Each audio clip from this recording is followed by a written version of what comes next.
छुट्टा जानवरों से हो रही दिक्कतों को हम गंभीरता से ले रहे हैं। ये वीडियो सुना आपने, ये प्रधानमंत्री नरेंद्र मोदी का यूपी चुनाव का वीडियो है, जिसमें वो कह रहे थे कि छुट्टा जानवरों का समाधान होगा।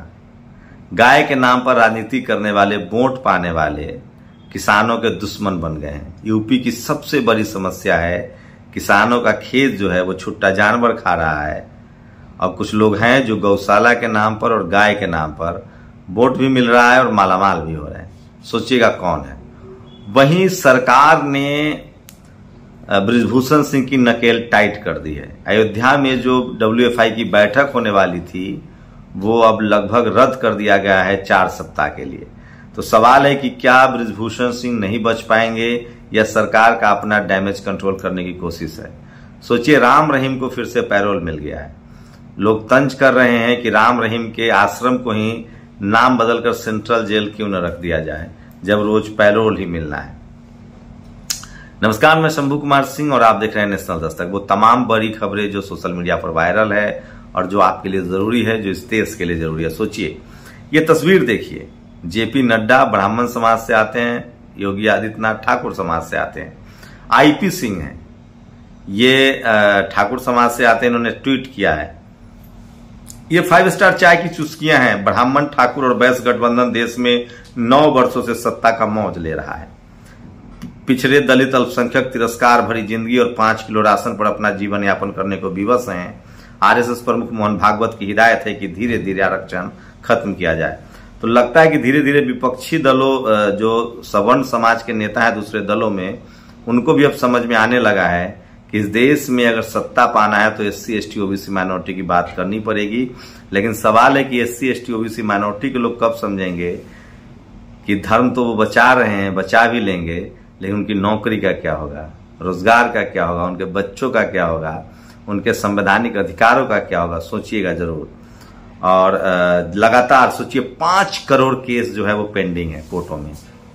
आपको पता है बीजेपी के एक नेता को कोलेजियम सिस्टम ने, सुप्रीम कोर्ट के कोलेजियम सिस्टम ने मद्रास हाईकोर्ट में एक जज नियुक्त किया है। वो महिला जो अब जज हैं, पहले वकील थी, वो एक बीजेपी की नेता है। मैं सिर्फ जानकारी दे रहा हूं। 5 करोड़ केस जो है वो कोर्ट में पेंडिंग है। और आप करते रहिए बाबा के साथ, बाबा बाबा बाबा। और इसलिए मैं कह रहा हूं कि वो तमाम खबरें, सोचिए, एक हेमंत विश्व शर्मा है, असम के मुख्यमंत्री हैं। ये वीडियो सुन लीजिए। वो कह रहे थे कि हु इज शाहरुख खान, शाहरुख खान कौन। और अब वो ट्वीट कर रहे हैं कि रात के 2 बजे शाहरुख खान का फोन आया था। आप हिंदू मुस्लिम के नाम पर लड़ते रहिए, मरते रहिए, और वो मलाई खा रहे हैं। सोचिए, एक मुख्यमंत्री ये कहते हैं कि हम मुसलमानों से बदला लेंगे, मुगलों का बदला जुम्मन मियां से ले रहे हैं। प्रधानमंत्री ने खुद कहा है, मैं OBC के लोगों से कह रहा हूं, खासकर जो किसान जातियों के हिंदू हैं, Jat, Gurjar, Patel, Maratha, Thakur, SC, ST, OBC जो हिंदू बने घूम रहे हैं, प्रधानमंत्री ने कहा है कि किसी भी फिल्म का विरोध मत कीजिए, खासकर नरोत्तम शाहरुख खान का विरोध मत कीजिए। और हेमंत विश्वकर्मा कल तक कह रहे थे कौन शाहरुख खान। शाहरुख ने रात 2 बजे फोन कर दिया तो बिस्तर से खड़े होकर कह रहे हैं कि सब आपकी सुरक्षा दी जाएगी। आप लड़ते रहिए, मरते रहिए, और वो धर्म के नाम पर भी माल पीट रहे हैं, सत्ता में है, और आप लाचार और बेबस बने रहिए। ये पूरा थ्रीड पढ़िए। सौरभ कृपाला को दिल्ली हाई कोर्ट का जज बनाने पर आपत्ति इसलिए की गई क्योंकि वो समलैंगिक हैं। सोमशेखर सुंदरेश्वरन को बॉम्बे हाई कोर्ट का जज बनाने पर आपत्ति इसलिए जताई गई क्योंकि उन्होंने अदालत में लंबित मुकदमों को लेकर सोशल मीडिया पर अपने विचार रखे थे।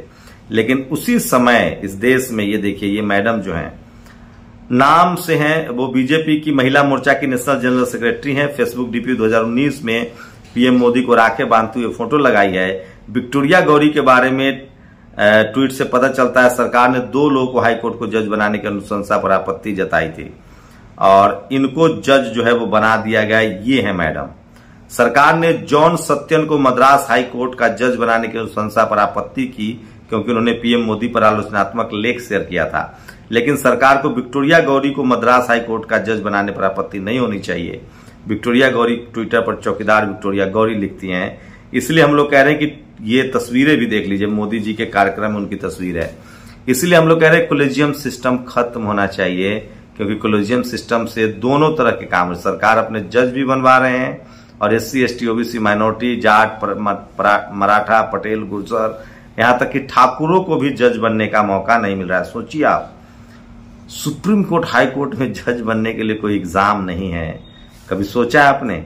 आवाज शुक्ला फैंस ने भी इसको लेकर ट्वीट किया है और सोशल मीडिया पर सबसे बड़ी खबर है कि किस तरह से बीजेपी के समर्थक को जज बना दिया गया है। यूपी में कानून व्यवस्था की हालत देख लीजिए और पत्रकारों की हैसियत। ये मऊ जिला का अस्पताल है जहां एक डॉक्टर ने सरेआम पत्रकार को हेलमेट से मारा। और एक और बड़ी खबर आ रही है, BBC ने एक डॉक्यूमेंट्री बनाई है प्रधानमंत्री मोदी पर। ऋषि सुनक की हैसियत तो नहीं है कि वो BBC पर बैन कर दें, लेकिन भारत में जो लोग BBC की उस डॉक्यूमेंट्री को ट्वीट कर रहे हैं, यूट्यूब पर है, उनको बैन कर दिया गया है। रणविजय सिंह लिखते हैं कि BBC को सीखना होगा पत्रकारिता कैसे करनी है। क्या कि सीधे सीधे इंटरव्यू ले लिया, ये सवाल कौन पूछेगा? आप थकते क्यों नहीं, बटुआ रखते हैं नहीं, आम चूस कर खाते हैं काट कर। हमारे एंकरों से ट्रेनिंग लीजिए, कृपा वहीं रुकी हुई है। रणविजय सिंह लगातार तंज कर रहे। सोचिए कि प्रधानमंत्री नरेंद्र मोदी, अगर यही काम किसी ने तारीफ की होती तो वो खुश हो रहे होते, लेकिन उनकी आलोचना हो गई है तो वो कह रहे हैं कि इस पर बैन लगना चाहिए। और ऋषि सुनक को लगभग 100 पाउंड का जुर्माना हुआ है। ये भारतीय नहीं है, ये भारत में इनका ससुराल है। जो इन्फोसिस के नारायण मूर्ति है, उनकी बेटी के हस्बैंड हैं, पाकिस्तान मूल के हैं। और Sunak fined by police for failing to wear seat belt, लगभग 100 पाउंड का इन पर जुर्माना हुआ है। तो वहां उस तरह की डेमोक्रेसी है। और आप सोचिए, और यूके PM ऋषि सुनक साहब पर 100 पाउंड का जुर्माना ठोक दिया क्योंकि उन्होंने ट्रैफिक पुलिस को नहीं माना था। और बीजेपी के विधायक हैं, यूपी बीजेपी विधायक रामदुलार गौर के खिलाफ जारी हुआ गिरफ्तारी वारंट, नाबालिग लड़की से रेप का आरोप है। ये भी बड़ी खबर है जो लोग सोशल मीडिया पर सबसे ज्यादा शेयर कर रहे हैं। और डॉक्यूमेंट्री में पूरी सच्चाई है। BBC डॉक्यूमेंट्री के ट्वीट और यूट्यूब वीडियो को ब्लॉक करने का आदेश केंद्र सरकार ने दिया है। और ये राम रहीम का काफिला है जो स्क्रीनशॉट दिखा रहा हूं। और लगातार इस पर लेकर लोग सरकार की आलोचना कर रहे हैं। और आपको पता है, सिद्दीकी कप्पन 40,000 रुपए की जांच ED कर रही है। वीडियो हम नहीं दिखा सकते हैं, दीपक शर्मा ने इस खबर को ट्वीट किया है। और BBC ने मोदी पर डॉक्यूमेंट्री बनाई है। अब मोदी सरकार ने इससे जुड़े ट्वीट और यूट्यूब लिंक ब्लॉक करने का आदेश दिया है। बहुत सही फैसला है। अगर मैं प्रधानमंत्री होता तो ट्वीट करने वालों की उंगलियां कटवाता। मतलब कोई भी कुछ ट्वीट करेगा, लोकतांत्रिक देश समझ रखा है क्या? तो इस तरह से लोग तंज कर रहे हैं कि पूरे डेमोक्रेटिक फेडरल स्ट्रक्चर को, और इसके लिए इस देश के पत्रकार जिम्मेदार है। देर सवेर सोचिए, बिल्किस के विरुद्ध दंगाइयों के साथ, कठुआ के मासूम विरुद्ध बलात्कारियों के साथ, उन्नाव की पीड़िता के विरुद्ध जो सरकार रही है, जो राम रहीम को पैरोल दे रही है, वो क्या बलात्कारियों को पकड़ेगी? ये सबसे बड़ा सवाल है। और ABP न्यूज 7वें नंबर पर था TRP में। लोग कह रहे हैं कि क्या बाबा बताएंगे कि ये नंबर 1 कब पर आएगा? और उन पर आरोप है उनके दादा पर। छतरपुर जिले के गड्ढा ग्राम में शमशान घाट के पास गांव में समाज की जमीन पर भगवान दास गर्ग नाम के पंडित ने हनुमान मंदिर बना लिया था। तो इनके घर में जमीन कब्जाने का शुरू से ही ये रहा है। और लगातार उनकी कोशिश है कि सुप्रीम कोर्ट को लेकर, ये तेजस्वी यादव का बयान आया है। एक भूमिहार ब्राह्मण ने जाति जनगणना के खिलाफ जो केस दायर किया था सुप्रीम कोर्ट में, PIL, उसको रद्द हो गया है। और तेजस्वी यादव ने इसको लेकर खुशी जताई है कि जाति जनगणना तो होनी ही चाहिए। अगर बाबा ने रिपोर्टर के बारे में जो बताया उससे रिपोर्टर इनकार कर देता तो बाबा के मुंह से निकलता, तो क्या तुमने फेसबुक पर सब गलत लिख रखा है? तो और एक और बात समझिए, क्या सब कुछ पहले से प्लान था? जैसे ही बाबा ने नाम लेने वाले थे, कैमरा सारा ABP न्यूज की तरफ चला गया। इसका मतलब है कि सब कुछ प्री प्लान था।